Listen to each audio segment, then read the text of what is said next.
Terima kasih Datuk Speaker.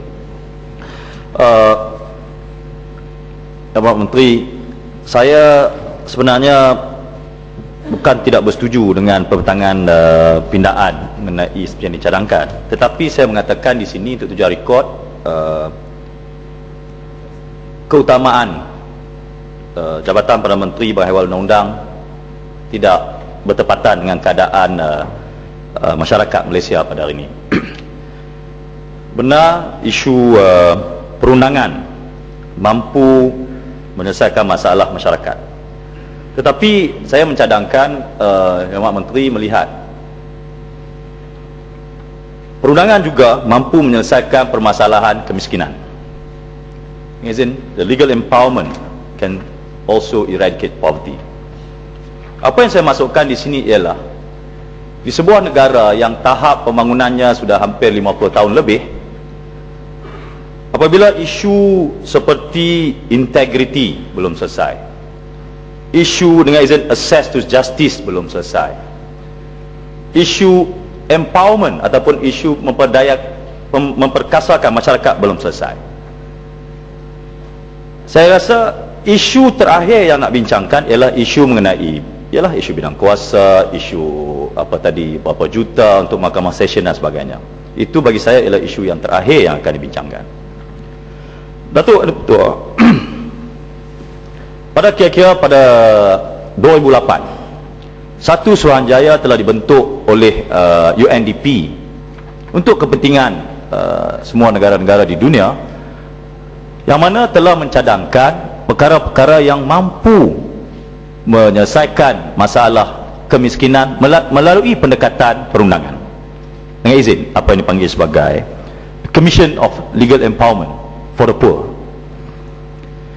Datuk Yang Dipertua, kita saban hari melihat di dalam naskah-naskah surat khabar, di dalam media-media di negara, ada isu-isu seperti isu-isu orang miskin tidak mendapat pembelaan yang baik, isu-isu mengenai keluh kesah mengenai integriti kehakiman, isu-isu mengenai bagaimana sebuah negara maju tengah membincangkan agenda ekonomi berpendapatan tinggi.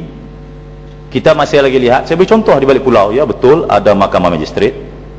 Pernah tak kita cek tahap literasi perundangannya, legal literasinya di tahap mana?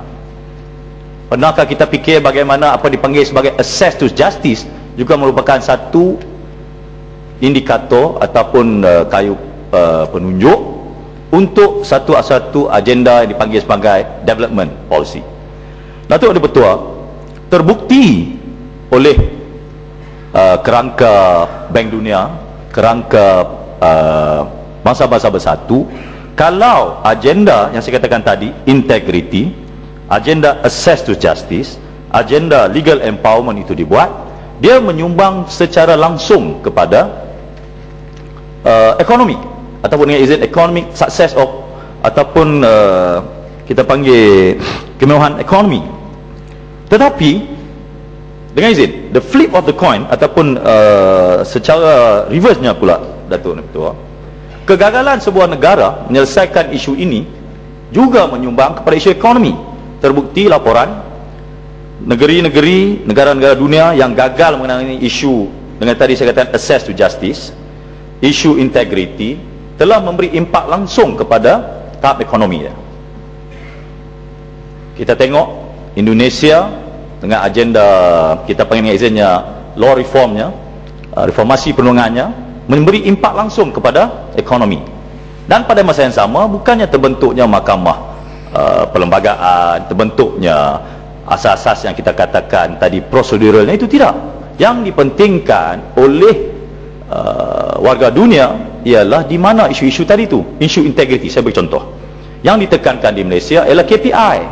KPI ini ialah dengan izin alat pengurusan. Ya betul, isu backlog of cases, isu kes-kes bertimbun mampu diurus dengan pendekatan KPI. Tetapi isunya di sini ialah, Datuk Ketua, di mana satu lagi pendekatan yang sepatutnya seiringan American Bar Association, ABA, ada memperkenalkan apa yang dipanggil sebagai Integrity Index, ataupun dengan izin Rule of Law Index. Itu bicara di peringkat dunia.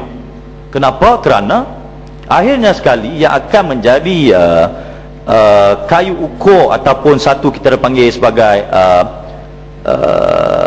penarik ialah apa dipanggil keyakinan dalam hal ini rakyat Malaysia, keyakinan warga dunia terhadap sistem perundangan kita. Datuk Yang Dipertua, demokrasi, pembangunan dan juga negara hukum mempunyai kaitan yang langsung di dalam pembangunan sesebuah negara. Kalau hari ini Jabatan Perdana Menteri atau menteri yang bertanggungjawab tidak mempunyai agenda khusus terhadap apa yang dipanggil access for justice, yang semalam saya juga cuba kaitkan di dalam pembahasan dengan menteri koperasi dan pengguna, akan timbul lagi isu, contohnya rakyat dibebani oleh undang-undang.